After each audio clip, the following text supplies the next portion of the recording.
So what I want to do is first go over what we did last week, which is the relationship between work and energy on the one hand, and economic benefits is mechanical work, mechanical energy, and economic benefits and economic surplus on the other hand.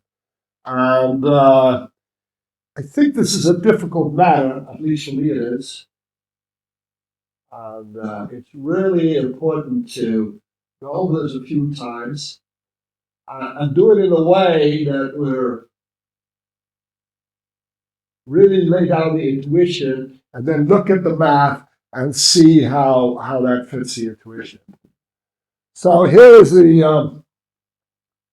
overview as you can see it in the paper. So there's a couple of tables, and this is the first table that you see. And in mechanics, you make a distinction between work and something else you could heat. All right, on the one hand, and then these energy variables on the other hand. All right, so the idea here is that work and heat are flows. They're not stored really, huh? And these things are stored, right? So the kinetic energy is stored in the mass, potential energy is stored in a potential field or a spring or something, huh? And that kind of stuff. Okay? Huh? So there's a distinction here. And this distinction, in economics, we'll see a distinction of benefits in general, which are flow variables, okay? And surplus, economic surplus that is really retained. You don't say you store economic surplus as a person, but you retain it, all right? Huh? You enjoy it or retain it or something like that. You maintain it, huh? Okay? All right. So that's what you have. You have the surplus. It feels like a profit. Okay. Now, the history of mechanics is kind of interesting because, well, first of all, all these concepts at the outside, they don't appear to be related to force and momentum. I mean, you just start doing work and heat. And this is also how it went. I mean, some people were working with forces and momenta, and others were working with, like Leibniz was working with energy, and he was writing it as this, mv squared, right? Huh? And then Descartes, he was working with amount of motion, he was writing it like this. He actually was writing something like this, and there was no squared, right? Huh? And nobody really knew. Well, and there was the notion of force around, right? And they were just kind of playing around with that. And nobody really knew how they related. And it was only later they realized there was a half missing here. They realized this absolute value couldn't be there. And then they started tying it together. And Newton's law allowed them to tie it together. All right? So this is a big leap. But you show that they're all related. All right? And then later, Lagrange and Hamilton showed how you can actually start with this and then derive Newton's law. So Newton showed if you start with his law, how you can derive this. But then later on, it was proved that if you start with energy, you can actually derive Newton's law. And that's called Hamiltonian Lagrange mechanics. All right?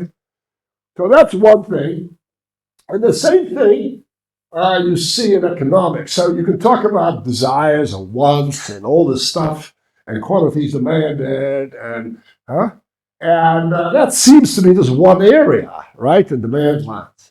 But then economists, and they don't do it so much anymore, but a lot of governments still do it, and early economists, they did something called a cost-benefit analysis. So instead of looking at what your desires are, they started looking at what the benefits are, the costs, and they weighed off these costs against benefits, and then you choose the action, that gives you the maximum expected benefit or minimum expected cost or something like that. And it seems totally disjoint from this quantity of business on demand. All right. Then you have, even more recently, economists started talking about,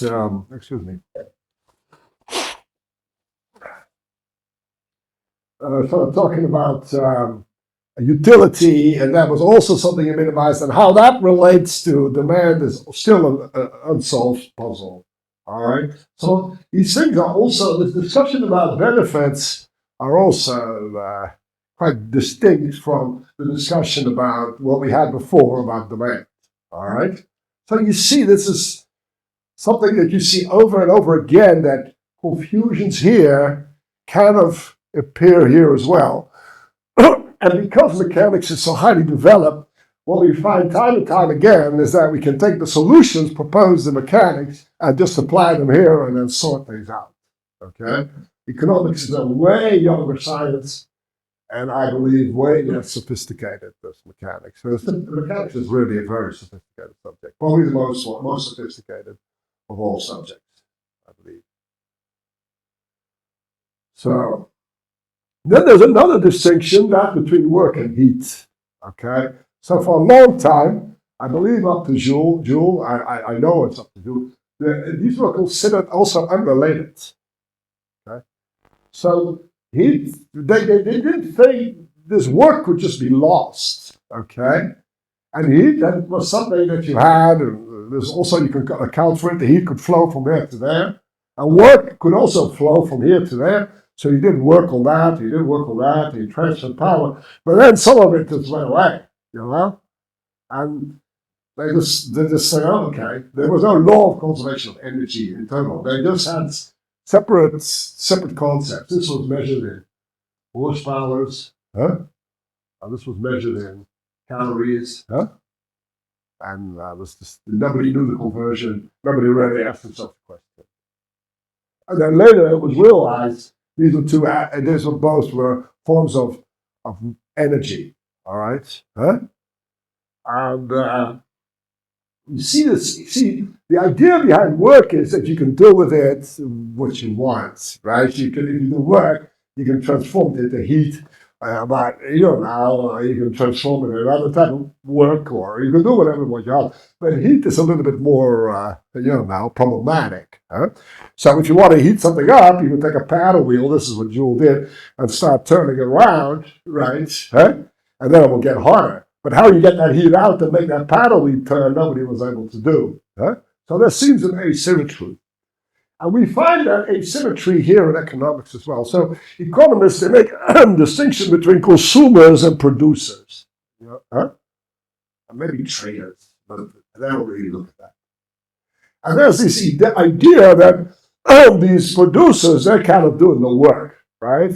They're providing stuff that you can then consume, and then it just kind of disappears. All right, it doesn't really disappear because you eat, you can do work, but anything what you do on top of what you really need to do this useful work is just kind of disappeared. You just, I don't know, getting fat or something, or just lazying about.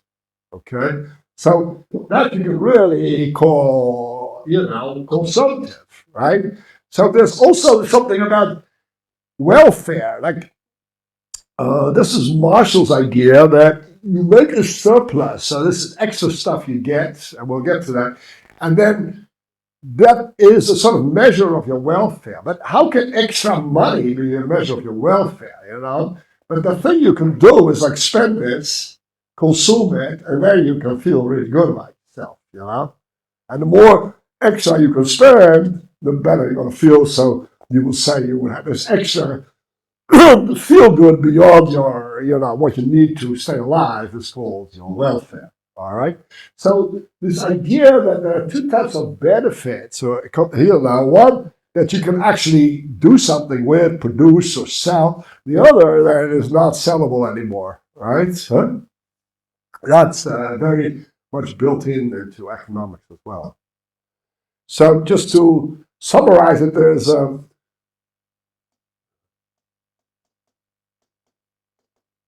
you know what this stands for? I think this is what it's called. NSTAAFL. I'm not sure. I think it was Friedman who said this. Friedman. You can look it up. I think that's how you spell Friedman. Maybe it's this. You never know. So, and he says that all of economics can be summarized by there's no such thing as a free lunch. Okay? So, you could kind of see in this kind of statement that these both ideas are in there, right? So, it has to be beneficial. So that's something that's not free, right? Huh? So you have to do some type of work. So that's the idea that it's not free. But then the other thing you could imagine is that, okay, suppose I have a good and then I get this lunch and I look at it for 3 seconds and I pass it on and I get the same price for it. You know, well, so then I had a free lunch because seriously, I had this lunch in my hands for 1 second, right? Huh? So you think I had a free lunch. So that's the same thing in mechanics when you say, well, I'm doing this mechanical work on this generator, I'm getting out this electrical energy, so I have free electrical energy. I just converted it, right? Now the problem is that a lunch has to be eaten, otherwise it's not really a lunch, you know? So even during those few seconds that you have it, it got cold or, went bad or I don't know what, huh? So there was some consumption going on, huh? So this consumption, those are the losses associated with your energy transfer, right? With the benefit transfer. And a lunch is something that you need to eat. So the welfare comes like, first of all, you have to get allocated some benefits, some kind of surplus to get this lunch. And then it's still a lunch without consuming it. And then, you still had a free lunch, okay? So it's a little bit the idea. This kind of sketching this intuition that's behind these different distinctions, okay? All right? Huh? Now, what you do in mechanics, you start with the concept of work, and then you derive what kinetic potential mechanical energy is. In advanced presentations, I think they start with this and then derive that, okay? But we don't need to worry about that. This is the way you would do it in a regular textbook, okay? So you start off thinking you know what benefits are, all right? So, and then, okay? So that's what this other thing is about. Now, if you look at all, okay, so if we look at this, then this work can be stored in some ways. You wouldn't store the benefits, you would say, it's possessed. Somebody has them. Somebody can dispose of them, right? You maintain it. They have this surplus. Okay. Now they have this. Why do they have this? Well, they have this because they can use it to buy or sell stuff. That's really what they're saying, right? And that's the kinetic part of this. So buying and selling, that's creating a flow of goods, and out of that come these benefits that you get. All right. Huh? So this is also called the direct surplus. We'll get to it exactly what it is, but that is something that you may own. And since it's something that's in addition to what you pay, it makes sense that it's a function of the price. So it's not a cost to you. It's something you get in addition because the market is willing to pay more for the goods that you are assigning to it. So the grocery store will sell you, chocolate flakes. Why? Because they can sell it for a price margin above what they are willing to, what they assign to it, which is usually their cost, but it could be anything, right? Okay. So it's not your typical half mv squared, what people think. That is not it, right? Huh? Now, the kinetic and potential energy, you know that this is you can spend it, you can turn it into any other type of energy. We call this also the mechanical energy, and we can sum them and we call that the total mechanical energy. And the symbol I use is H for Hamiltonian because that is the Hamiltonian. All right, in this case, in mechanics. Now, what does this mean in economics? Well, what can you do with mechanical energy? I can do with it what I want. So I can dispose of this what I want, the way I want. Okay? And that's the idea here too. So it's benefits that I receive that I may retain as economic surplus, sort of a profit, and I can do with it what I want. So the total of this is my disposable surplus. Okay? Now, this surplus comes out of trade, of course. So I'm selling this at a different price and I'm asking for it, or I'm receiving it at a lower price than I'm willing to pay, right? So the prices are negative in the on the other direction. Okay, and but what you could do is rather than just buy and immediately sell, you could store it, right, and then sell later. So when you store it, what you're doing really is you're taking this, you're putting it in this queue. This is not worth anything. I mean, it's just sitting there. But it's worth something because later you can turn around and empty your storage and start selling it for this price. Okay? So you see that the value of the potential energy is sort of a potential surplus. It's something you can turn into a real direct surplus. All right? Huh?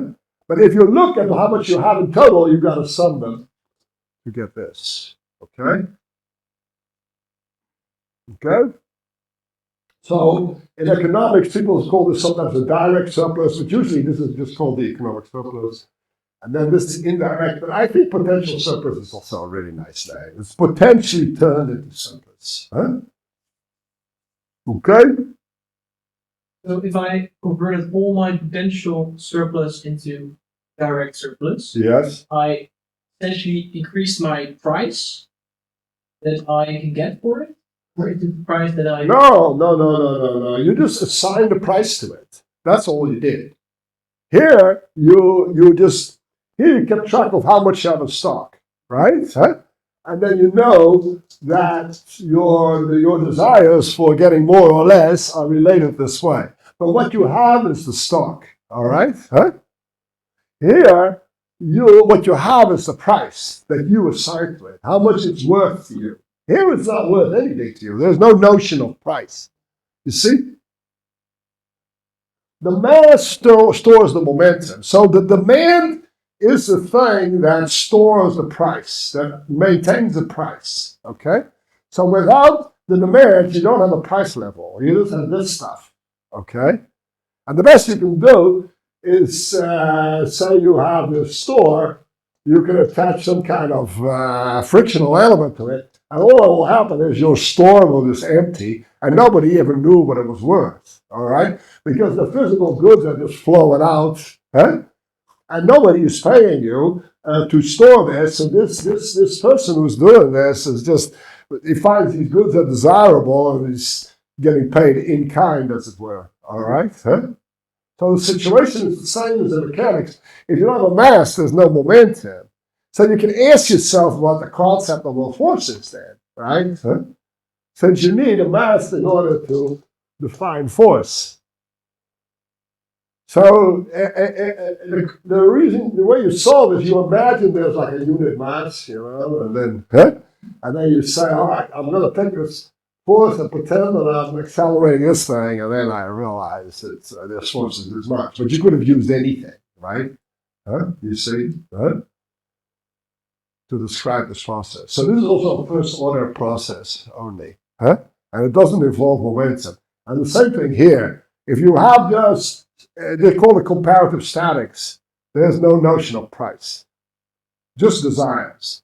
I want more of this, I want that. So there's really no price market. Nobody's assigning a price. I'm just taking what I want, So basically you have no market. You're hungry and you see the strawberry, you just pick the strawberry, right? Huh? You pile a strawberry and you start picking out the full or whatever. Huh? Then you push back on that pile of strawberries. It's like air. You take as much as you want. Huh? Yeah, so when there's a mass, then you can assign a value to it. Yes. An economic value, yes. Huh? To be clear, you can also assign a value to the mass, but I mean, then you can assign an economic value, right? A price. That's right. Your surplus. Yes. Yes, because the surplus is a function of price. So this surplus gets created in the trade, right? So if you look here,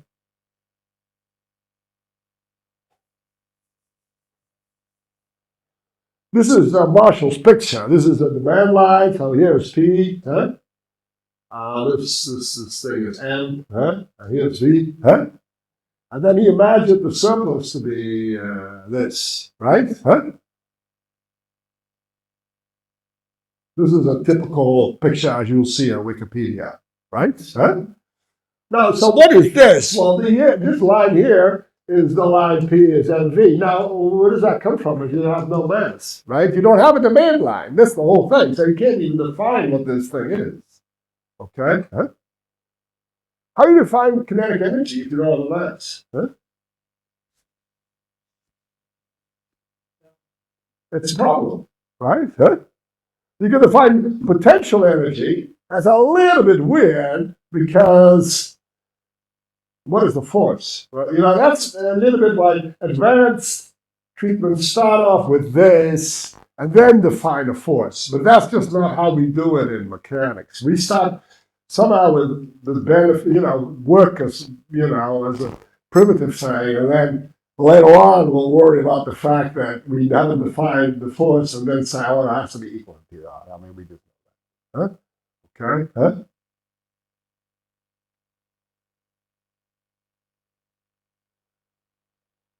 So the thing is, how can you talk about potential energy if you don't even know what energy is?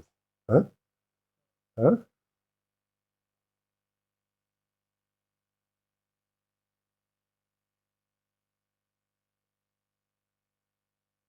So then you can worry about the fact that this is not straight. So, for instance, if this line goes like this, then you can say, well, what's the mass, right? It's infinite or something. But yet you can define the surface, right? Because it's just its whole area. Huh? There's just no cost. Huh? Yeah. Okay? So this is like a photon. It has momentum and it has a speed, which is equal to the speed of light. But there is no P is mv because it has no mass, right? Huh? So what you'll find is that the total energy is P times C. Huh? Okay. So you know that the force here is F times C will be T dot, right? Huh? Okay, so you can have a force on a photon, and it's just going to increase the kinetic energy. It's just a little easier. It doesn't go with the square. Okay? So you see, in this way, I think this is how they do it. I'm not sure what physicists do. They have all kinds of, they build it all on this type of theory, right? We'll get to this in a different lecture series, how you can do this in economic engineering, Huh? So there are these things that are perfectly inelastic goods, right? So everything is profit. It's like land. There's no cost to anybody. You just have it, and then you get these products, and you just make them for free. You let somebody else work on it, you just make it free. That's why they would call this rental self, right? Huh? Because it feels that the owner of the capital of the land is not doing any work, but still making all this money. All right? They also have no cost, so he has no. You see? So if you think of energy as a half mv squared, that will mean that here the energy will be a half mc squared. Well, you don't even have an m. And if you have an m, it's infinite, and the whole thing. You see, it doesn't even work anymore. Huh? But it also makes no sense. Surplus is like a profit. It's going to depend on the price margin. Not on some quantity demanded. Huh? All right. Huh? Now, it is kind of true, and you'll see economists doing that if you have a constant, if you have a situation like this, then to get this integral, you can also integrate like this, you see? So then you're integrating over V, and then you'll find that it's the same as this, except a little bit weirder. The integration goes from big to small rather than from small to big, but you'll end up with the same thing. All right? And that whole thing makes the confusion not so bad, because if you put in here P is mv, you'll get 1 over 2m, and then m squared v squared, and boom, boom, and then you get a half, huh? But don't do that, all right, conceptually.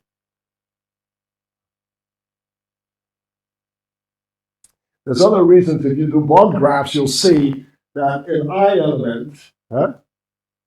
What does it store? Well, it stores momentum. right? It doesn't store velocity, okay? And the C element stores charge, right? And in electrical engineering, what does it store? Well, magnetic flux linkage. It doesn't store a current. You can't even store a current, okay? How do you store a current? You know, you really have to accumulate it. You get charge that goes in the capacitor. You can't store a current in an inductor. It maintains the current, okay? Huh? But what it stores is that magnetic flux that is maintaining the current. All right, and what a mass stores is the momentum that's telling you what the velocity will be. All right, huh? Okay. So when you push on the mass, you're pushing the force is the flow of momentum that goes in there. You know, not the velocity that goes in there or something. I don't know. Right? Acceleration. No. Okay. You can't even do it. You can't even change the position of a mass by changing its velocity. You first have to change the momentum, and then, you know, by putting on a force. Otherwise, it's not causal. Okay?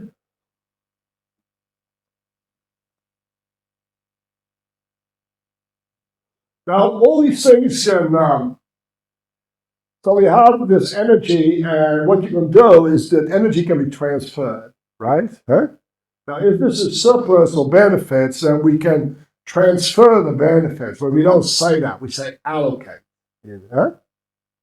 That's of course to locate, but allocate to allocate. So economists always talk about allocation of this, allocation of that, right?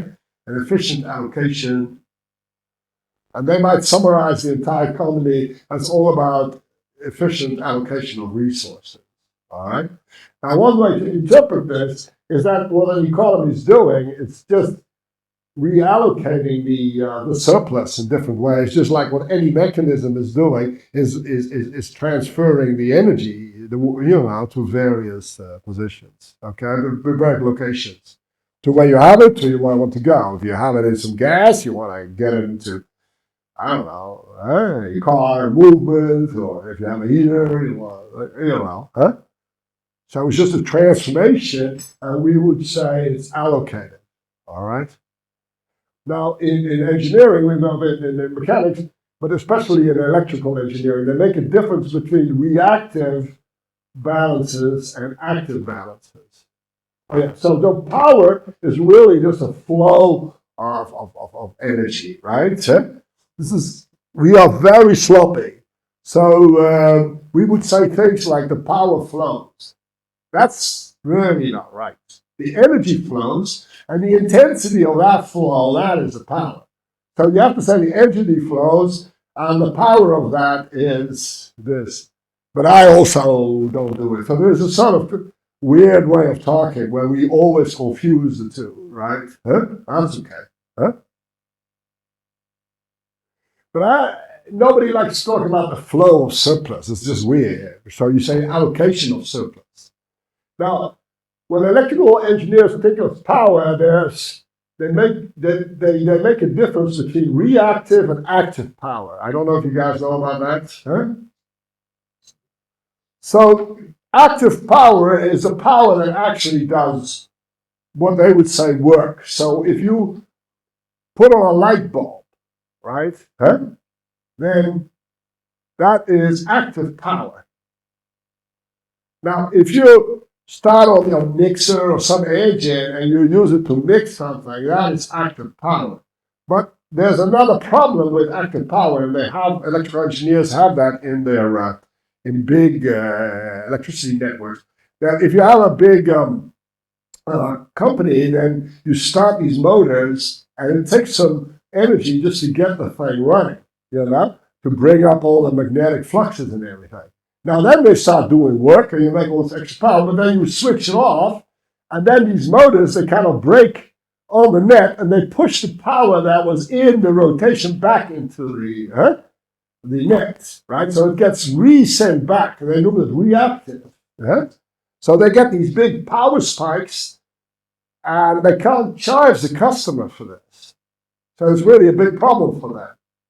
And of course, these wires, there's a lot of losses. So if you send it and you send it back, now you're going to make a lot of losses, you see. And that's the reason they call this reactive and this active, and they use this power triangle, with complex numbers and all of this, all right? So you put on a light bulb or a heater, nothing is going to come back. The switch of the heater is gone. But if you switch an electromotor, it will just go right, what's over will just kind of generate electrical current and go right back. You guys know that, right? Huh?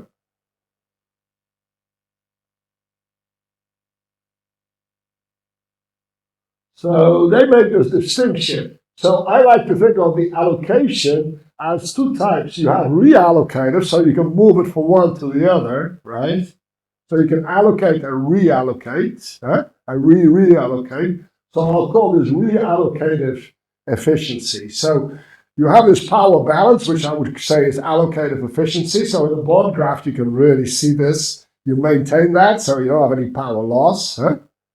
And we'll call this reallocated from reactive. Now, active is something that it goes in there and nothing comes back. And that's what you would call consumptive. Consumptive energy, consumptive surplus allocation, right? So that happens with friction or other elements. So you consume the surplus and you create this welfare or systematic risk in your case. All right? Now this thing is important. This guy is always bigger or equal to zero. The active power cannot be negative. We know that. That's the dissipation that happens. And this is going to be important for the invisible hand and the fact that everything always seeks an equilibrium in mechanics as it does it. All right? So power is just an allocation of surplus at a rate in time. Okay? So here I tried to graph it on top of this thing. That's only because in the paper I didn't want to use bond graphs, right? But in a bond graph, what you would do is this mass will be an I element, you'll have a C element here, and then you can put one junction, and you can have an R element here. You can do this. This one's kind of superfluous now. You can. And then you see here all this allocation, right? So I could actually get rid of this. So this one will be reallocative, this one is reallocative, and this one is consumptive. And all the bonds are powered.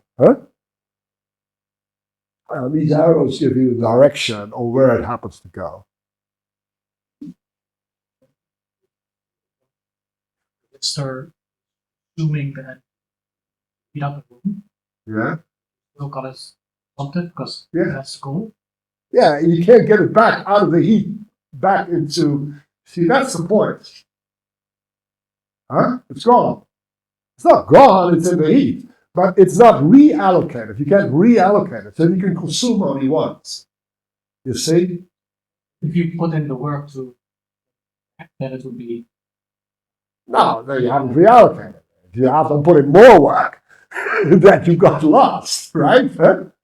All right, you go run a refrigerator, but you got to plug it in, right? You see? So it is gone. You did consume it. And that's also what the electricity company will measure, right? So much you consumed. Now, if you send stuff back, then you didn't consume it, obviously. But you'll see, Yeah, it's only because energy cannot be destroyed, so it seems weird that it's lost because it's still there. It is not lost. You see, that was a later insight that it was not lost, but stored in entropy. Okay? So there was that you could store energy in momentum, which is stored as a price that's in trade, the surplus, or you can store it in position, and storing it in a stock, and then the rest is lost. But you can also store, no, that is stored in entropy, right? And the force of entropy is temperature. And that will be the diversification or distribution of the surplus. So you can take the surplus and distribute it out over everybody. Now, how are you going to get back? You don't even know. It's so tiny, right? And then this will be your risk premium, and then we get into. Also, you'll have to do more of a thermodynamic thing and keep track of the entropy. But as mechanical engineers, what we typically do is we just say that the energy is decreasing. We're losing mechanical energy. So when we talk about energy, we say the mechanical energy, and then the losses is just heat. And when you have this computer, it just uses so much power. And of course, it's generating heat, but there's a fan in here and also taking power, by the way. And then just pushing it out, and it gets lost to the environment. So that's the sense of, okay? So you think of your system like this, and all the stuff is going on, and there's just this heat flow going out of it. That's this guy. Okay? You see? And in that sense, it's lost. It's not really lost. So you should just say it's dissipated, right? Okay? So get back. Yeah. So how did you get it back there? You have to put an equal amount of work that you can get out to get it back. You might as well use the work you need. Loss. The work you need to put in is also without loss.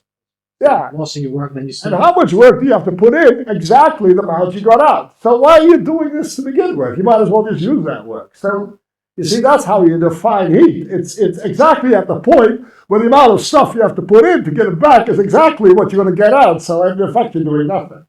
Okay? And that's a true loss. You see? You can get it. You can build a refrigerator. Sure. You get all this entropy out. You know? But it's going to cost you at minimum what you won by,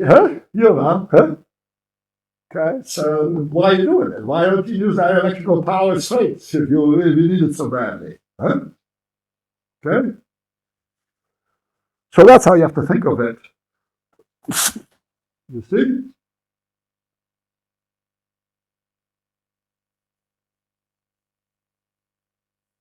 I mean, in a more rigorous thing, that's how you would define entropy. You would say, well, when is it?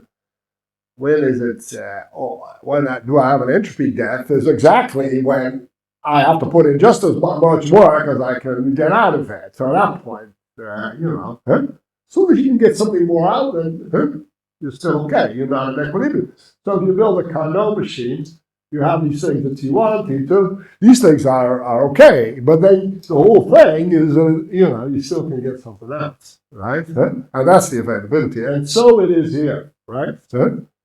Okay. Now, how much you can get out and how that works is a totally different topic that you don't want to get in here. So from the mechanical aspect, it's just lost. Okay. Same with an electrical circuit. All the resistance, everything, the heat just goes out. Bye-bye. So that's why you need this thing plugged in. Or you need a battery. Okay.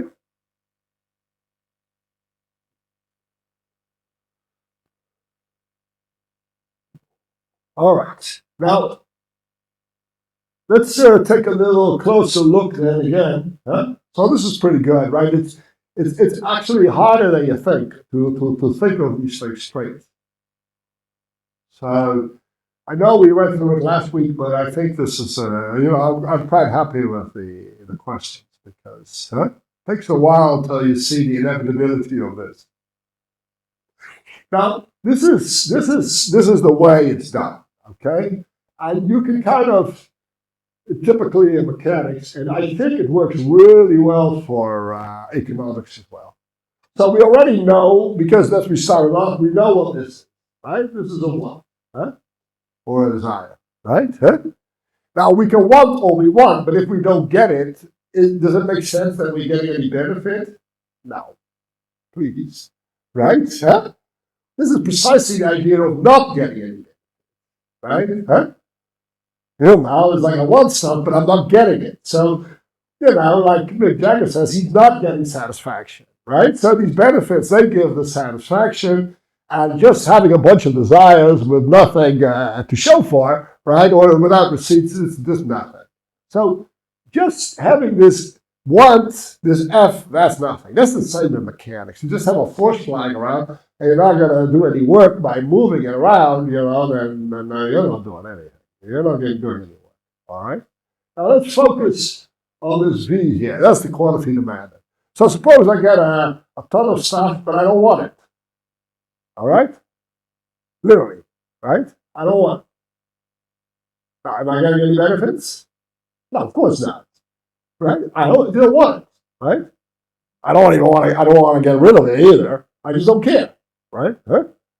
So you see that if I get a ton of stuff and I don't want it, I have to kind of set this at zero, right? Huh? If I wanted to do the simple thing of a product, all right? Huh? You also see that if you want something badly but you're receiving zero, then this is the whole thing, right? Huh? So you see that if you think of this as a product, you're doing quite well, all right? Okay? So the rate at which you're getting benefits is just how much you want it, the one times what you're getting. Huh? So executing this product is actually something that models the rate at which you're being satisfied. All right? Huh? So the way I like to say it is that your want is satisfied by all right, this quantity that you demanded, right? Okay. There's another way of saying is that you have the desirability is met by this flow, right? Another way of saying is that the needs, which is this divided by m, are fulfilled by getting this. All right, so you're filling this full, right? With this flow of goods. All right, they're all words for the same thing, right? Calculating power. So what you do is you pair up the want with the quantity. Okay. Does it matter which way you look at the causality? Because right now it looks like the price is changing, so I want more or less. I want more or less. Yeah, so you can do both. And we're going to look at that. All right? So this is irrespective of the causality. But it's a good remark, you can either put the causality on here, so you can, if you have this thing, all right, then I get a little marginal amount of benefit, right? Okay? And I can rewrite that either as VDP, right? Or I can write it as FDQ, right? Because either I follow the DT in this one and I get an inducement, okay? You see that? Or I said, all right, this thing is an amount DQ, right? Okay? So a marginal benefit can be written in one of two ways. And sometimes you can't do either of them, right? Okay? Now, when you have a DP, doesn't change the price. When does that occur? Well, you have a price. When does that occur? Well, if you're demanding. So this must be the mass, right? Okay. When can you have a change in your sock level? Well, when you have a sock, right? Okay. And when you have a sock level, when you're sore, right? So if I have a marginal amount of benefits, okay, and I apply this to on demand, I'll increase, something that is maintained by this, the benefits that this guy has received that can actually maintain or allocate to himself. I allocate this marginal amount of benefits, right? Now, what is that VDP quantity? Okay, now let's go one step further. Well, look at that. That's precisely, this is VP, and this is V, right? So that VDP is precisely this thing, right? Now I go and I integrate that over time. Well, that's integrating over, here in this case, over the price. So I go from one price level to another, say from 0 to this price level P. So I should have called this P or whatever. And then I integrate this, right? Okay. Now, can I do that? Well, that depends on the relationship between V and P, right? So really what I'm doing is integrating this. that's what you see, that if you can't do this, if you don't have this V as a function of P, this whole thing is already pointless, okay? Now, what is that? What is V as a function of P, right? Huh? It's the price elasticity, I think, Vp, or you can do 1 over m. And what do you do when you integrate this? What's the answer to that? What? Half. And then? Yeah, divide by mp squared, right? And Bob's your uncle. That's exactly what you got.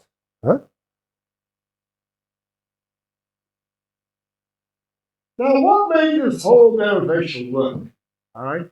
The only thing, the way that made it work is that this Vp could be written as FDT. Okay? Right? That was the assumption underlying this. And who tells us that this can be done? Newton. So where would we be without Newton? Nowhere. Right?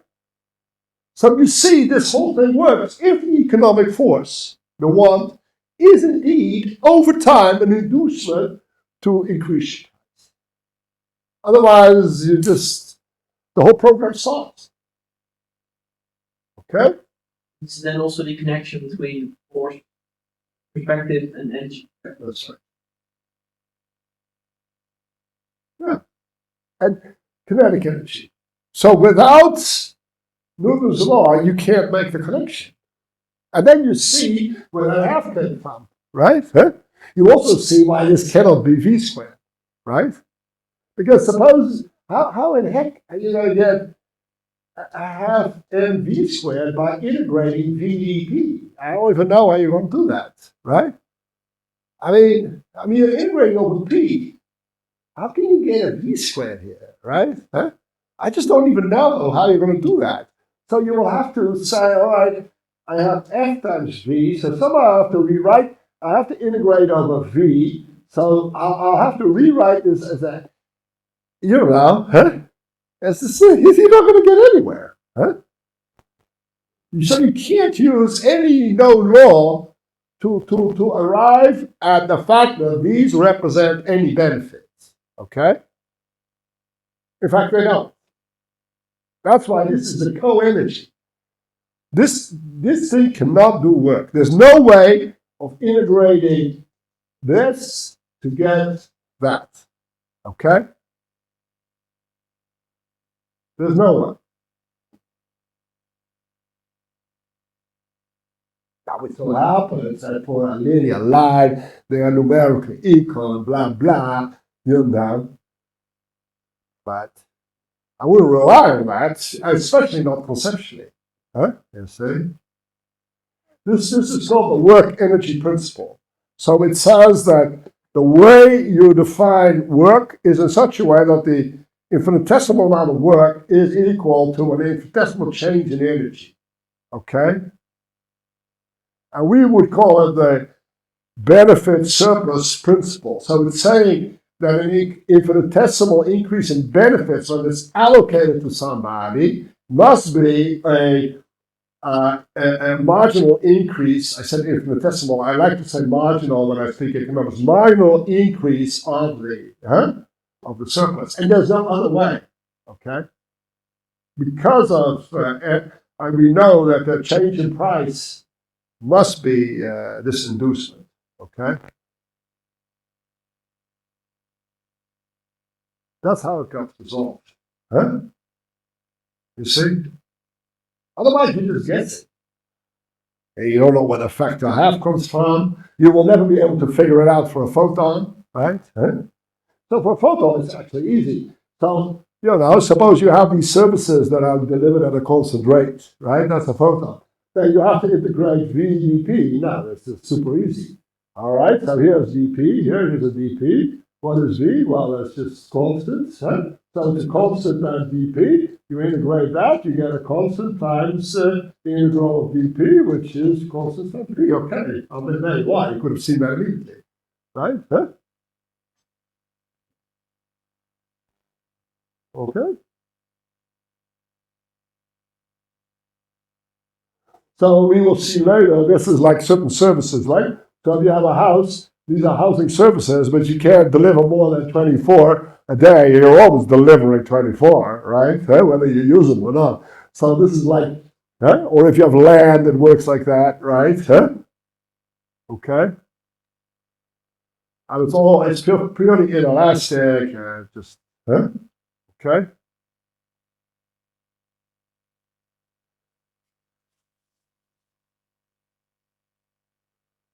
Clear? No.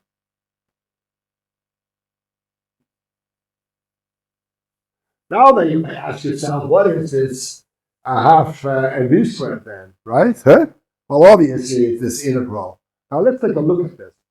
You would have to integrate over these things. So this here is a dv. So that's a marginal increase in the quantity demanded. And we multiply that by the price level, right? Okay.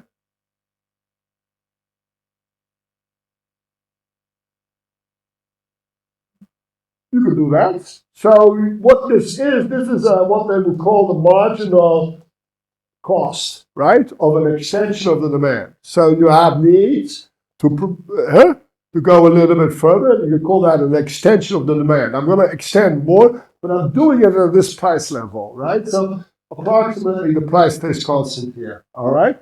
And I'm going to integrate that over V, of course. So now what I do is I plug in the expression for P in V, that's m times G dV, and now I get a half mv squared, as this thing says. All right? And these are the total costs. That's different than simplest. Simplest is not cost. Simplest is what you get in addition, right? This is not what you get in addition. This is how much it minimally is worth to you, to part with this, And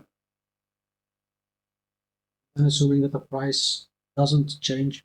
Of course not, because that's what this line says, right? That's what you always do when you have a function. You've got to assume that this dv is so small that there is no, as long as this is differentiable, this is just a Riemann integral, right? So yes, you know how you calculus 101? Yes, it's a Riemann integral, right? I mean, you can worry yourself, you can make it look like this, but it's not going to change the integral, right? So what you do, well, you know, right? You're sitting here, and you go like, well, a little bit is going to change, You know, unless there's some some Dirac delta, You need a Dirac delta for that to go wrong, right? So you pick up in a small interval, something huge. It was just something. Don't worry your pretty head about that. Is that also the reason why you call it costs? Because costs can't do the benefit. Yeah. No. This is what it costs you. You can't reallocate this as benefit. It's not really beneficial to you. It's just compensating you exactly for what that is. So you can't use this in a beneficial line. It's also not surplus. You can't part with this without it costing you this. So it's like intrinsically, But if somebody pays you more, then this amount will be, real surplus. Okay, this is not simple. So you see, Marshall doesn't. This is expenses, and this is the consumer's rent. This is just, sorry. This is the consumer's expenses here, right? See, this price is what he. Suppose you buy something. Why would you buy that? Well, suppose the price is exactly what you're willing to pay for, right? That's fine. And you still get it, but not so great. You don't have any wealth here. You just struggled, got this exactly for the amount of struggle that you're maximally, and got to struggle more, you wouldn't, right?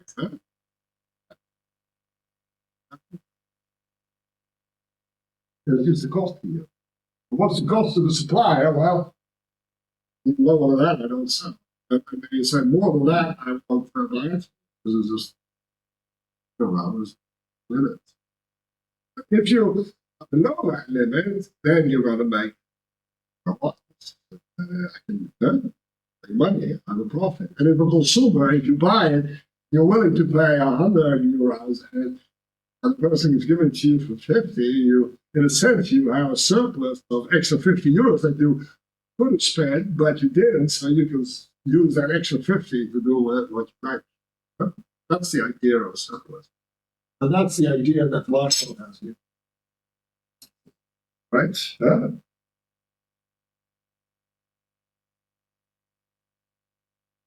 We call this the co-energy. They can't work. And that is shown by the energy, is it the work energy principle, which we call the benefit surplus.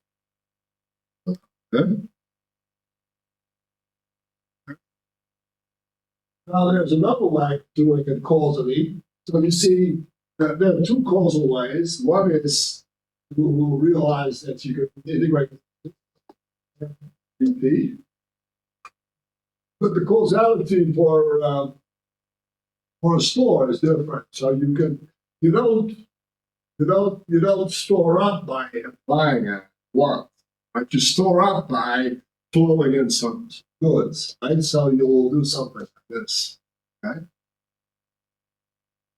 You remember our definitions, or where you define this to be the change of that and this to be the change of that. No, that's what you like this. And then you can look at power. So you say FBT is equal to FDQ. Okay? Because you know this thing is equal to. And then you can integrate, and then you have to integrate this as a function of the stock, right? Now this is the convenience of that stock. So if you have that function, that doesn't need to be linear, but it is linear. I think it's this, right? Then you find out that these are the potential benefits you will derive, right, from owning this. Because this thing you can rewrite in terms of 1 divided by 2 MP squared, because you just turn the whole thing around. So you make from this FDQ, you make this, and then you turn this VDP, and then you go in. You can go those ways, but you're never going to end up here.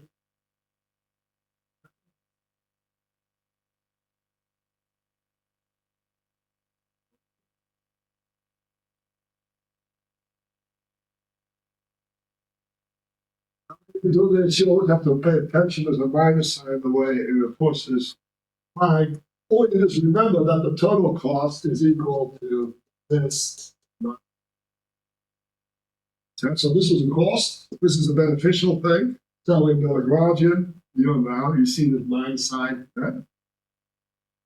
The other thing you can see, if fast forwarding to Lagrangian mechanics, is that there's a relationship between the surplus and the costs. Well, you take this thing, that's your total revenue or expenditure.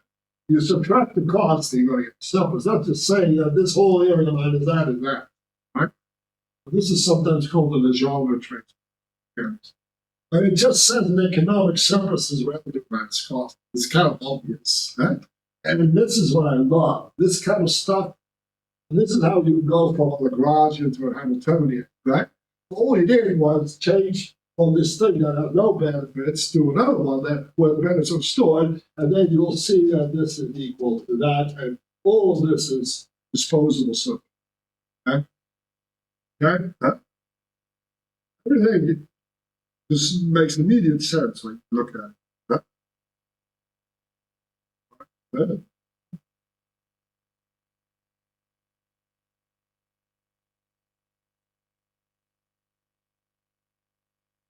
So last week I went kind of fast. Now we're going through it in excruciating detail, but I don't regret that because the concept is really quite subtle, you can see. But then once you get it, you realize, okay, guys, we're not going to discuss this anymore. And that's the feeling you should get. Oh man, this is okay. This is solid. There's no other possible. Right? Now, when they have a causality, you see, you can also just start integrating this. But there's no real causality, so neither it's causal on the goods nor on the price. There's no way of pulling this and there. It's just the one and the flow I did there, and the both may depend on that, of course, yeah, what do you do? Well, there's still stuff. Sometimes force depends velocity, right? That's with a damper, and then this, and then you'll get that. So that's a little easier because you'll do something like this. This is linear, but you still, man, you can't really do anything more than write it like this. All right, at least you got rid of one of the variables. Right? You can also write this as squared on B. So you see the causality starts not mattering. So if you have a resistor, this requires causal. Oh, really? It doesn't care. This is why it doesn't care. But it's not calculating energy. Giving you the power. Remember? Right?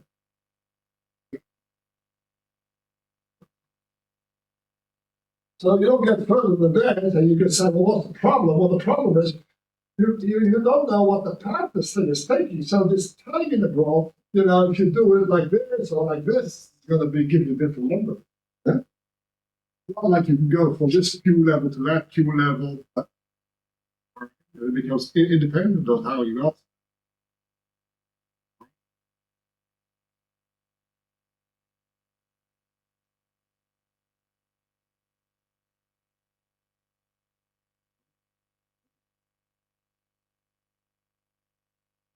So here I work it out, right? So the surface principle. Here I don't do the marginal thing and put it in the paper, and I thought maybe just junk it, but it gets too complicated, So I did everything in terms of. You see, all I did was rewrite this, and to reason like an economist, it's a little easier to reason with marginal instead of these. Newton did too. Newton really, he wrote the words, but he really wrote. Later on, people said it's. He said it, but he didn't. He said that there.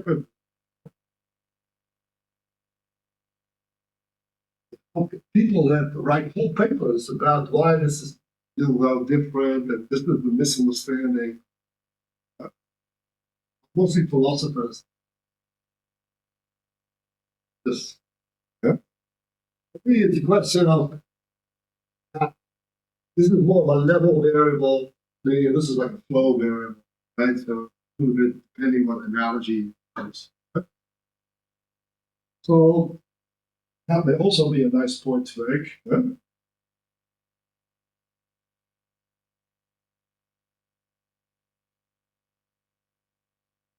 So if I look at this plot, then typically what we would do is if there are just numbers, that's fine. It's fine. But if they're not, then suppose this is a vector and this is a vector, right? And what will we do? Well, you can't do a cross product, right? What will you do? You put it in a dot. Then, so you got a real number, right? So you get this power. Well, that's something you have to realize that power and energy are always just real scalars. You call it also a scalar. It's going to be vectorial. This one is. You'll draw this force thing like this vector like that, and then you'll project it on this. So this is the value of that, times that's the value of that, times the cosine of this angle, and blah, blah, blah. Why? Because you want to see them. Now, this picture is very is overly complex. And it was basically done by Gibbs because Hamilton had invented these vectors when he did Copernicus. And then they thought they could redo everything with Copernicus. That didn't happen, but they worked with these vectors. And then they had to get this inner product. They worked it out. But it always feels a little inefficient to do it this way, number one. Number two, it doesn't really work except in Euclidean space. You can do mechanics in the really weird spaces. Huh? They're not Euclidean, you see, you don't have an inner product. And you don't know what the angles are and huh? So people started looking for other ways to do it, and nowadays modern treatment will do this using this of math is called differential geometry. It was only developed in the 20th century, late in the 20th. People like Poincaré, I think, Carton.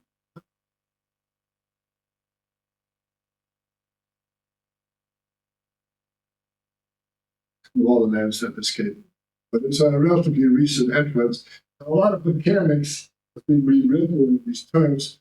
Unfortunately, by mathematicians, well, not that unfortunate, but they have a theorem proof style where they will write a book on geometry called differential geometry without a single picture.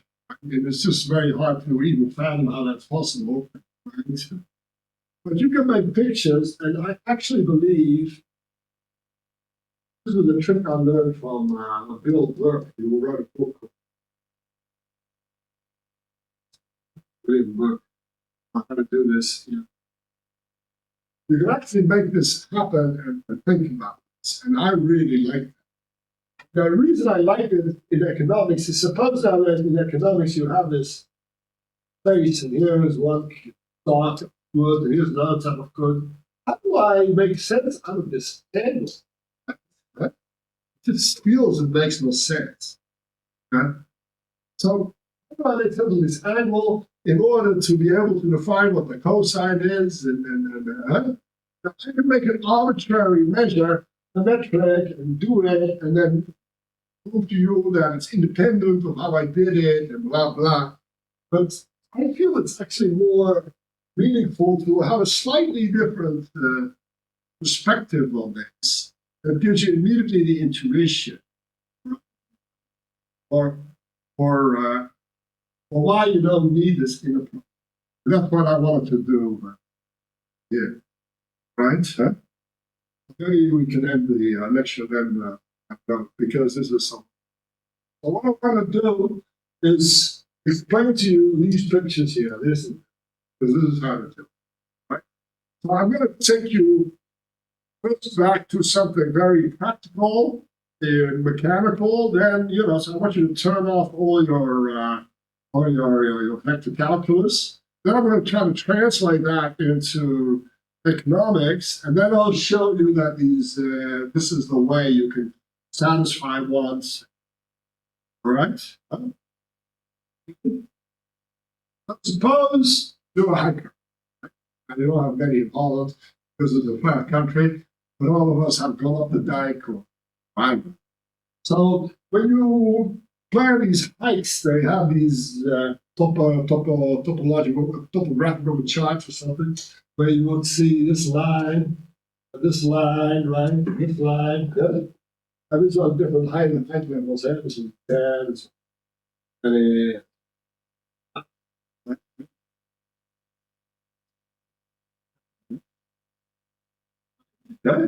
And then that is the way you describe this mountain, with these different altitude. You go and plan your hike. So what would you do? You will plan a path through here, right? You can see, how much you're climbing, and So the actual amount of climbing you did, say potential energy, is going to be dependent on the path and on the topography of this mountain. You have to agree with that. So if you go the same distance along one of these level lines, you didn't make any You didn't gain any potential energy. If you go straight up like that, orthogonal to these things, you know, you're doing really. This is a global picture. What I want to do is give you a local picture. So let's go look at a point over here. Then first we make a local approximation to the path.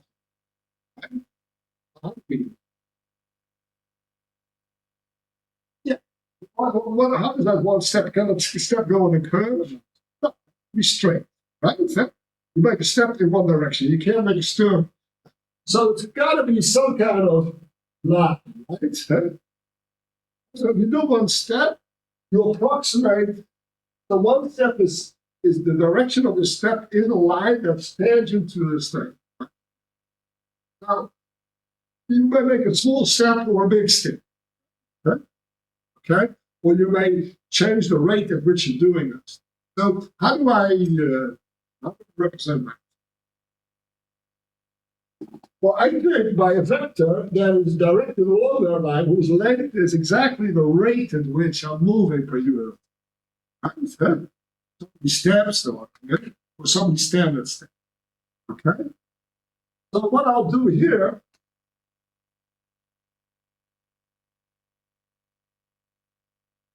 is I'll say, okay, my path, I'll approximate by this vector.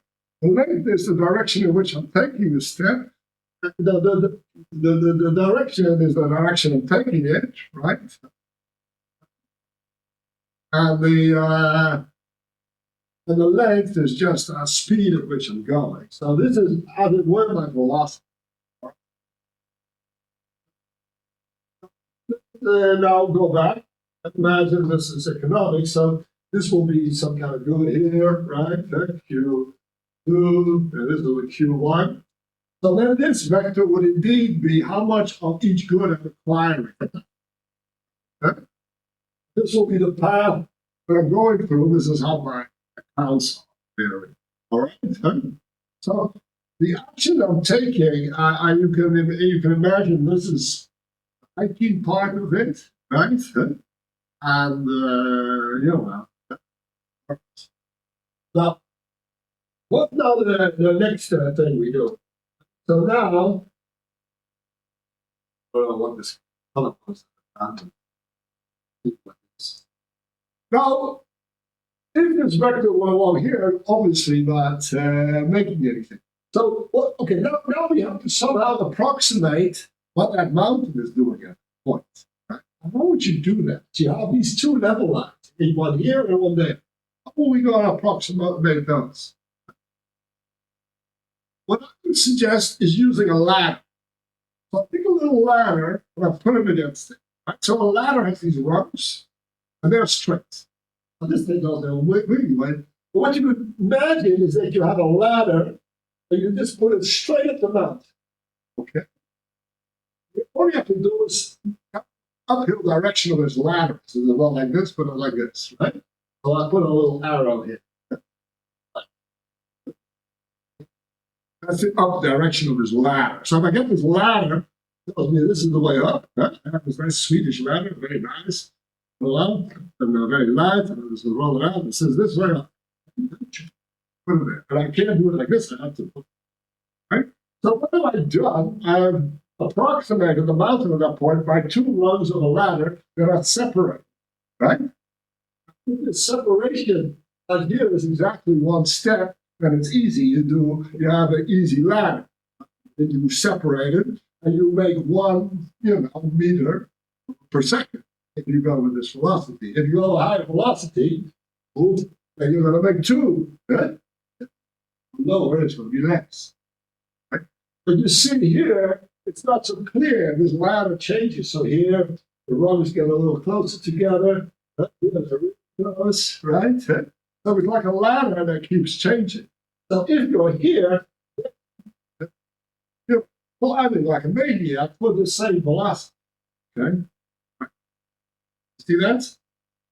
So, you see, the way to do this, to say so the classical way, would not to put a ladder here, but to somehow approximate this mountain by another vector, which is the orthogonal vector, the gradient vector, sitting on top of it, where the length is by inverse of the distance, and blah, blah, blah. Right? Whereas here, that ladder, you align the ladder just with those things, you bring it in the rungs, that's it. You don't need a metric. You don't need an inner product. You don't even need a notion of angle. It just works out. Okay? See that? Huh? So suppose this vector here is your quantity demand. So that's your flow. Now what is the ladder? Well, that's a tangent desirability. That's your F, right? So you can see how this thing, this product can just be how many ladder rungs you're doing per second. It's precisely this. Was there?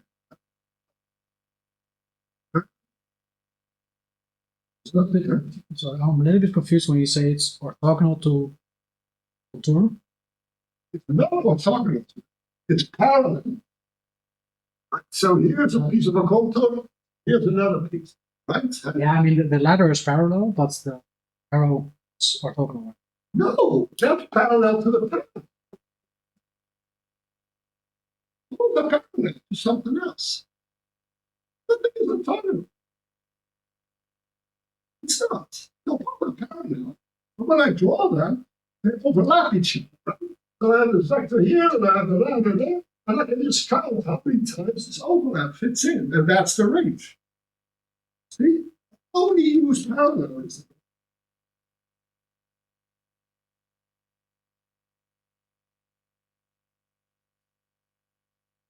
Okay.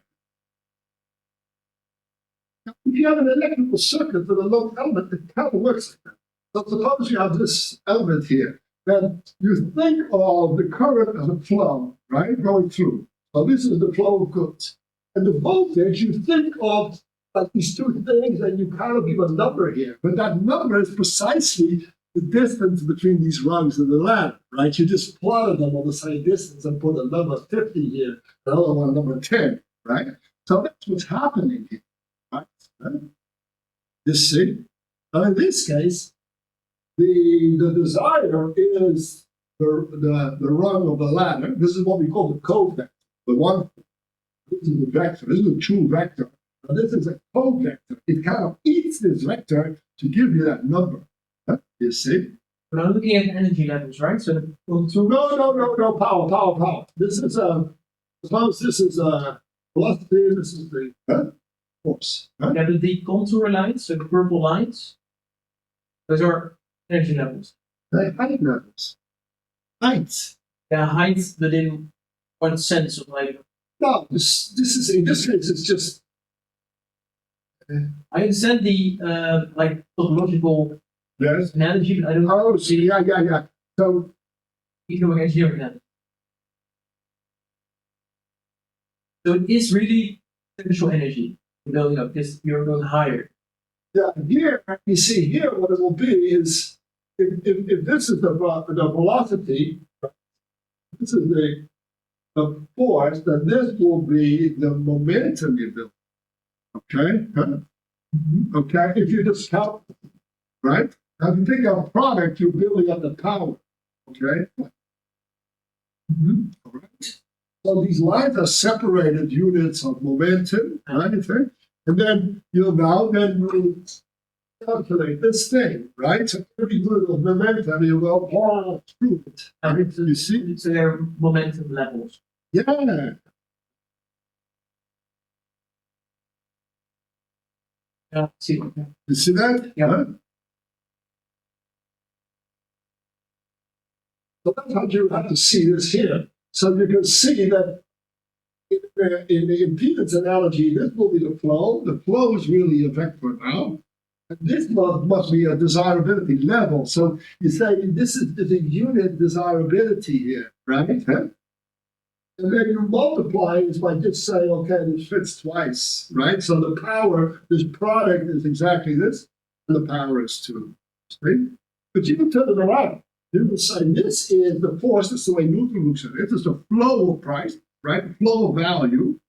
And this is the levels of demand that I'm looking at. So I go in, the demand is high or low, and then I say, okay, the demand here. But the high demand means the lines are very close. Right? So that's a high gradient. A lot of steps.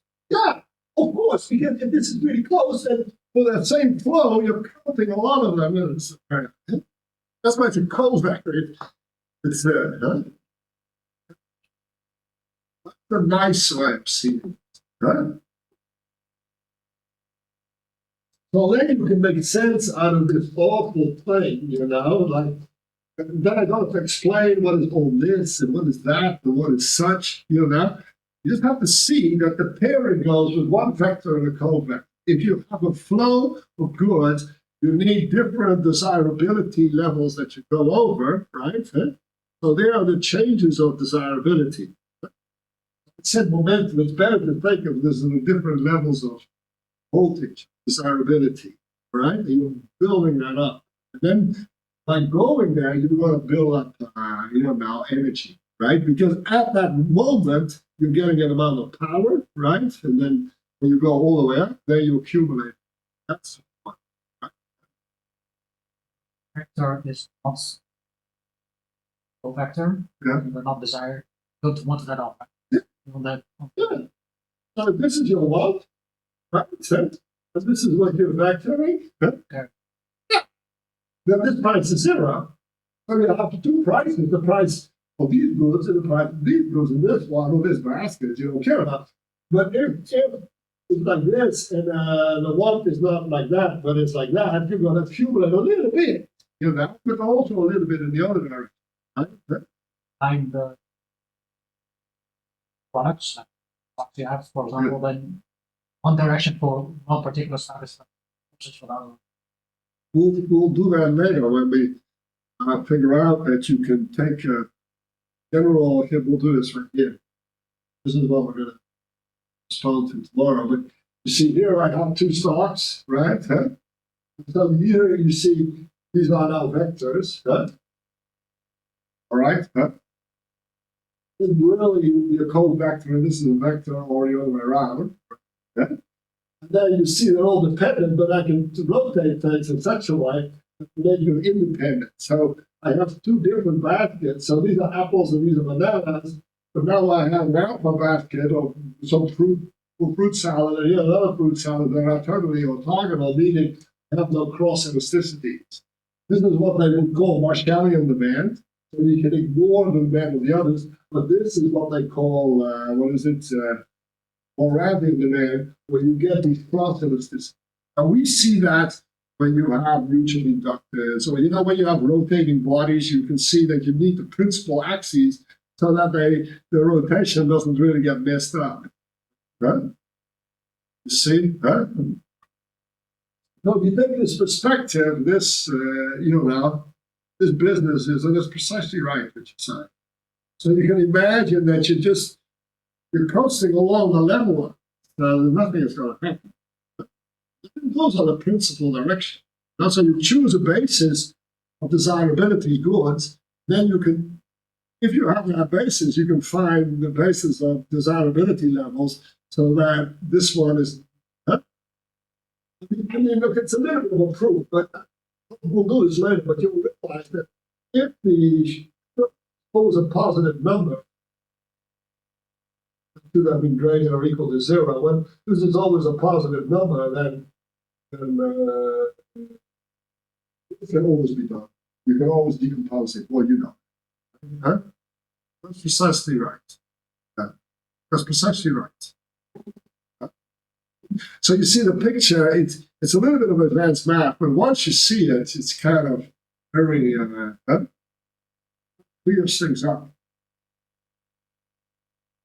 So the other picture I had underneath there was how you would do integration.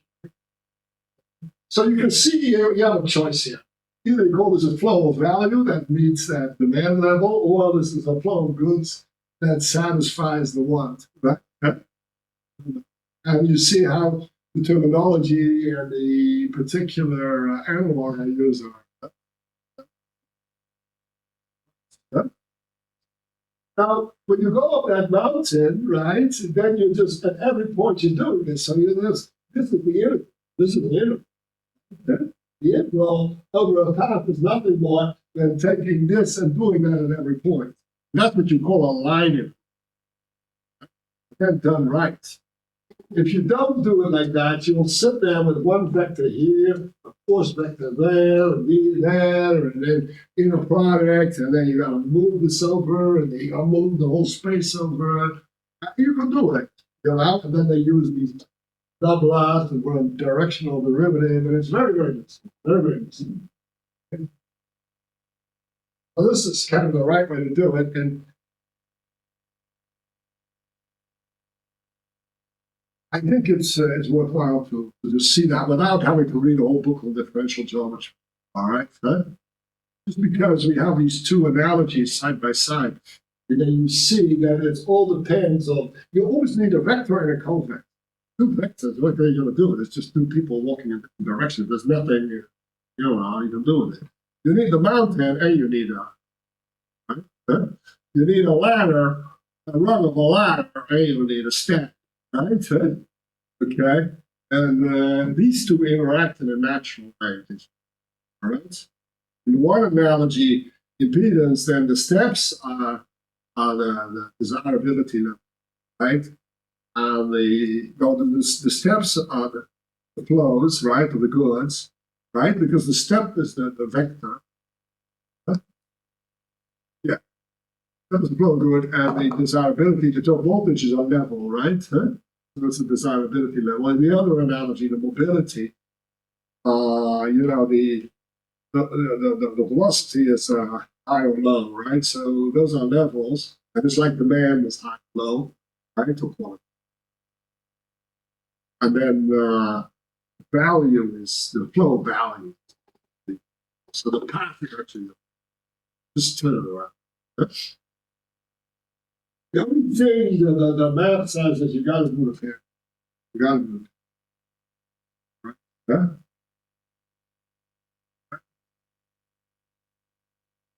If you think about it for 3 seconds, you realize, wow. And if I'm lucky, I can either integrate this one or this one, and then I can express the power as energy. Right? But I'm lucky, I'm just sitting there at every point evaluating this. And if this is a height, and you go another way, you're going to end up with the same potential energy. But if it's not, see, if there's a crevice, you go here and you just fall out or something. I don't know. There's a hole in space, then it doesn't work. Right? Those are called non-exact forms, so it's non-integrable. It just means that you go along and do this business, you're not going to hit. Of course, for icons, many times it's not the case. If you think of the mountain as friction, it won't be the case. Huh? If you think that you're doing this hike and you're on flat ground and you're counting the ladder runs as the amount of friction you got, you'll see that if you take a long path, you're going to spend a lot more energy. This is true. Well, you want to go in a straight line. But if you go up a mountain, you may not want to go in a straight line. Like you're here.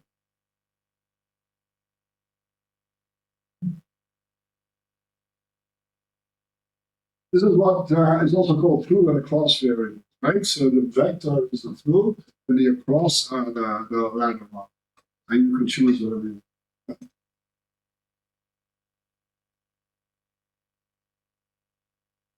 This kind of saturation here is also called the interior product.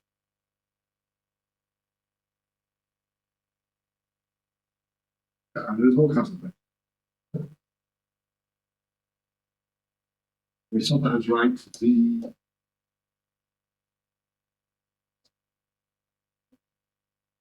hook. I have all kinds. Sometimes I, which is the weird stuff. Huh? You can write it as an inner product. That's what physics sometimes do. Then you remember that this is the covector and this is the So you see, and we do it sometimes when we have this matrix notation, then we'll have one row vector, one column vector, right? Then you can think of the row vector as a covector and the column vector as a real vector. Yeah? So you make that distinction when you do matrix multiplication.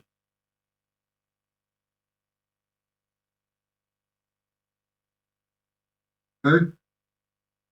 So we do it without realizing that we do it. You know, this is typical engineering. These are all kind of tricks. You know? Okay.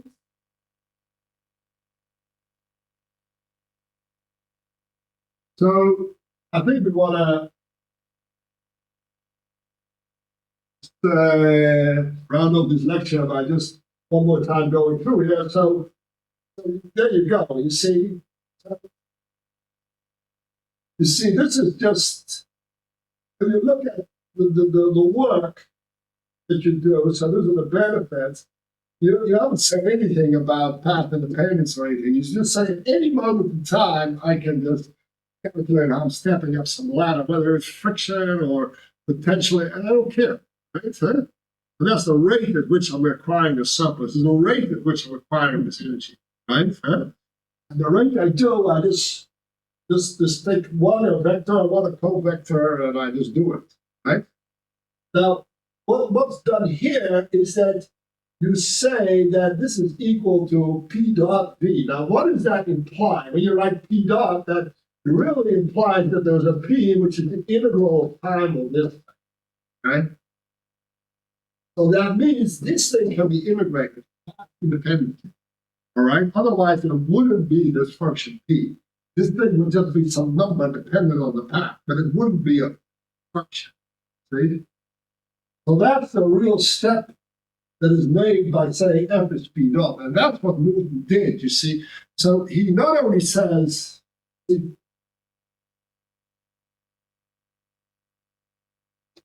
just said this. You can just say, well, it's P dot. Who knows what it is? It's just another way of saying a force, right? He also said what the action is reaction means that this thing is conserved. So he also said that this is dp dt. Okay? That means that's the third law. Right? Now, the one way to look at the third law is saying if action is reaction, then momentum is a conserved property. Right? It can't go away like water. That means if I take it, then I can just integrate it over time and it's not going to go away. If it does go away, it comes out of nowhere, there's no way I can integrate this over time. Right? So what Newton is saying is this is the second law plus the third law is really implying this. Right? Well, economics implies that there is something called a price that doesn't just like jump all over the place. Right? But the only way to change it is to apply this force. Okay? Just by saying something is the dot of something else, that doesn't mean much, you know? So you can call, heat flow Q dot, but that doesn't mean that this thing is equal to some function Q, right? It's just a flow, right? And Newton really meant that this is that. Now, if this is the case, then it must follow that the integral of P dot dt is the integral of dp, look at it, is equal to p, all right? Up to constant, all right? And that's what's important when I say this, okay? To be really precise, you understand? Really, I mean here to say that p dot is now dp dt for a valid function p, all right? Okay? So there you see the importance of that. That price action equals the price reaction of the other party, right? Because if it were not, then you could have a price hike without somebody else having to, necessarily pay that. Right? And then lowering his price, because after that transaction, he had to, adjust his value, all right? Right?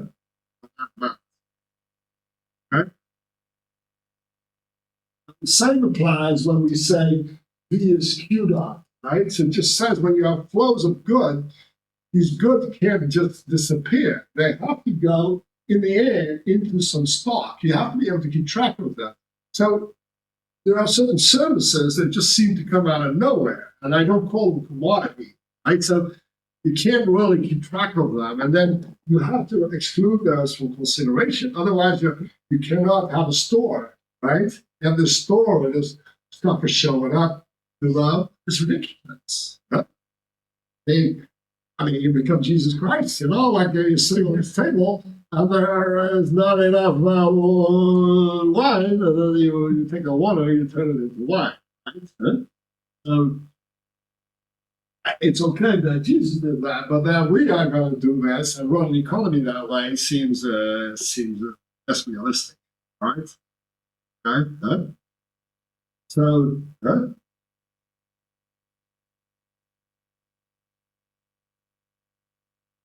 we would call that a miracle. Okay. Obviously, that is not coincided with experience. So why definitely is the case that, and then you can proceed with the potential energy, right? To say here I can write this V as Q dot, and I just put this P dot back as a V. You see, that's what makes this work. You see, so it's important to see that. But power is not power. You can't just. So Newton's law is telling you have two kind of conserved quantities. On the one hand, there is position, right, or torque, right? But that's kind of built into the thing. Nobody really worries much about it. This just seems to go without saying. But then the big deal is to show that momentum is. So what we do is we say, of course, we need to define commodities, and those are the things for which velocity has to end up. Then we say, now we have to assume this thing is, and that's why you have in the block graph two elements, I and Q, C element, because there's only these two things you can store. How do you run out of it? Electrical engineers do the other way around, right? So they take for granted that the voltage is the difference and there's the change in the magnetic flux. That just comes out of nowhere. Just like for us, that the velocity is a change of position. That's almost a definition. And then they prove conservation of electrical charge. Okay? That's the law.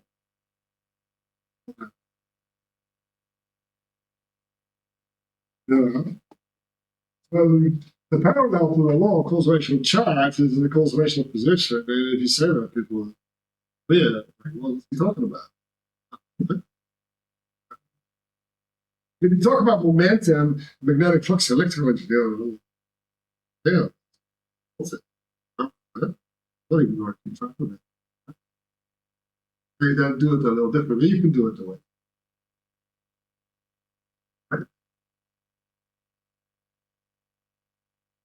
See, you're looking a little more confused. No. They just do everything the other way around. For us, an inertial reference frame is something with a fixed velocity. For them, it's something with a fixed force, right? Voltage. So if you use the electrical analog, so you use this port-based stuff, then you take that electrical thing and you say, all right, there's some fixed desirability level, that I'm going to call zero, right? You do it all from there, and you pair up your covectors and your vectors. So you plot these, you make these things, and then you say, okay, there's a voltage drop, right? And this is intense current. And in your mechanical system, you switch around and you say, okay, there's a huge force going up through here, and this is, a drop in position, right? Well, that way, it's really a drop. I just keep going. And economics, either or. Sometimes it's more convenient to think of it as flows, like a lot of macroeconomists do that. They look at the circular flow of the economy, they think the goods. But sometimes it's easier to see the value flow, you know?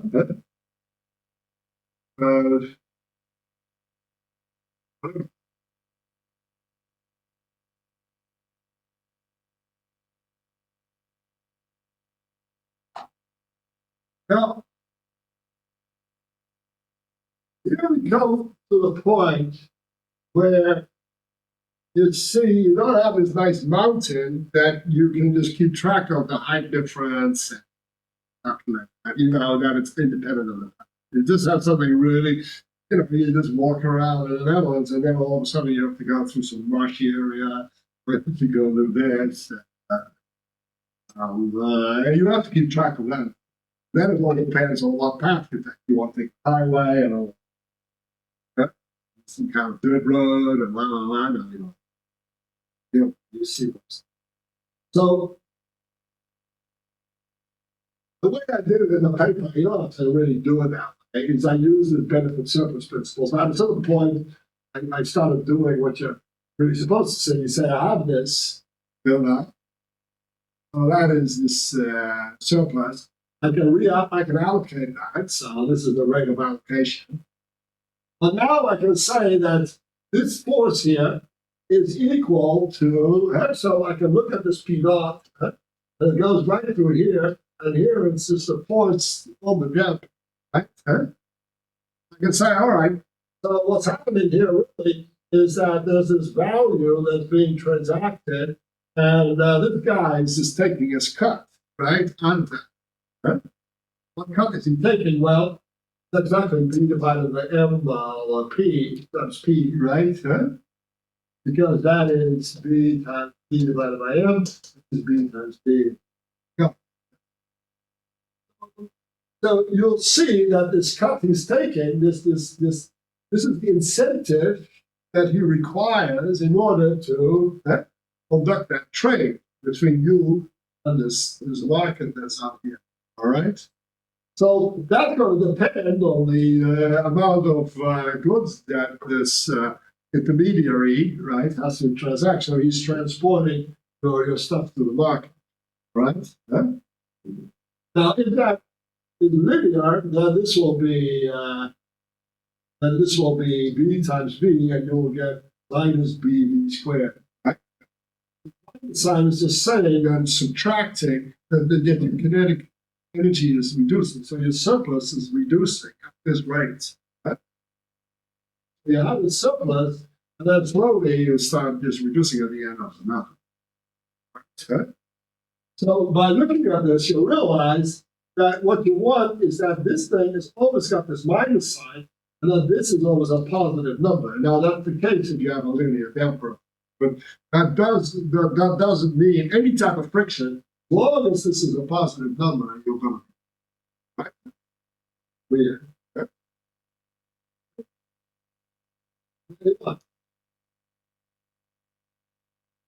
So this is the way this kind of impedes the flow of trade, right? So the bigger the impedes the passing of that. Right?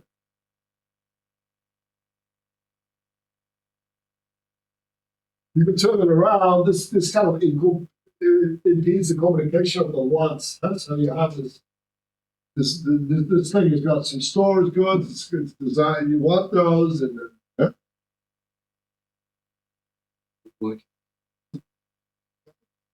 but here you see this is always a positive number. This thing is always negative. It takes some.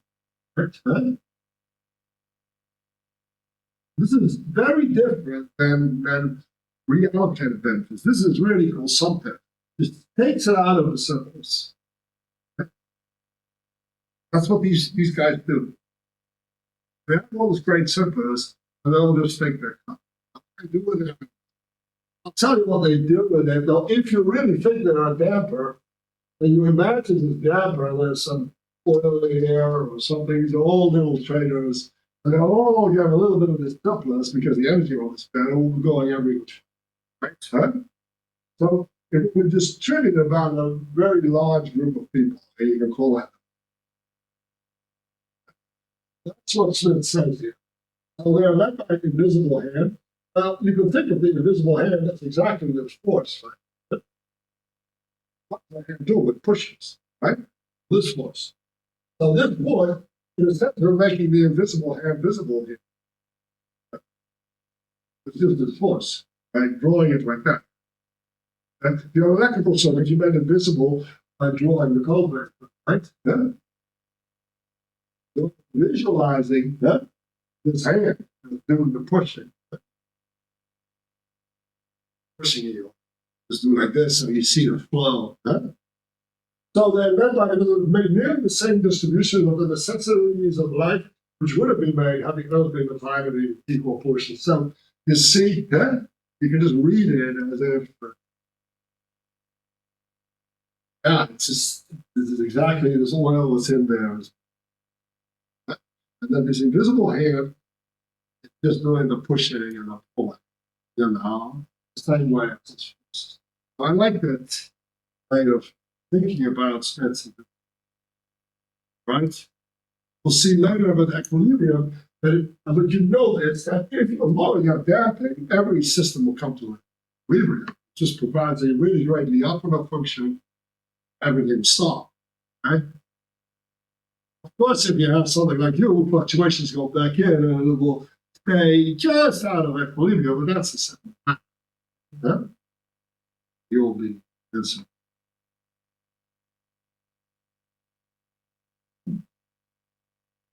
So the presence of causative allocation is really the thing always driving equilibrium, right? It is really, in my eyes. So I think that's an important thing to see. So when you can't make it causal in one direction, you can't keep track of where it goes. It goes every which way. Right? And that means you can't get it. That's the statistical mechanics picture of what entropy. It's just the same kinetic energy, or in this case, the same surplus, all distributed over different things. Now, one of the things that you lose and realize is, see, in space, there's only three dimensions. Not really, because of the Lagrange system you have to form it. What you can do is also see a distribution of diversification, not of agents, but among different dimensions. So you can also create entropy with one agent just by spreading everything over different goods. Just like one particle that can have entropy, if it's not clear what direction the velocity is in, because there's still uncertainty then about the velocity of the particle, kinetic energy, because you don't know what direction.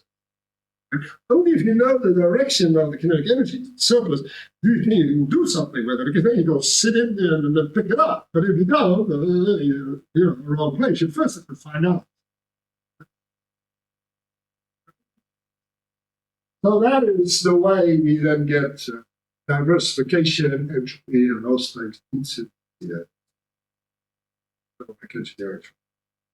Now, in Newtonian mechanics, we skip that part. We just assume that all these guys and girls are just, provide this positive active power, and also we do this, or it's close to, I don't, make sure. Right? You don't worry yourself about where all this extra surplus goes into welfare and just move it. Right? Good luck, guys. I'm going to focus on the dynamics, right? Not on the thermal. Of course, in the thermodynamics, it's a different story, right? So you look at the total energy, you look at the work. I think it's also, this. You remember this kind of equation, right? And you know these funny deltas they use here, huh? Isn't that how they did it? Yeah, with these funny deltas. This means that this one you can integrate, and these ones you can't. All right. So I write here U dot, Q dot, but this U dot is really du. This is Q dot dt, but this dot doesn't mean it's a derivative. Right? Yeah? So you see that they're also really careful to make that distinction between reallocated for new benefits. These are just flows, not path independent of things that you. These are the two ones you can avoid.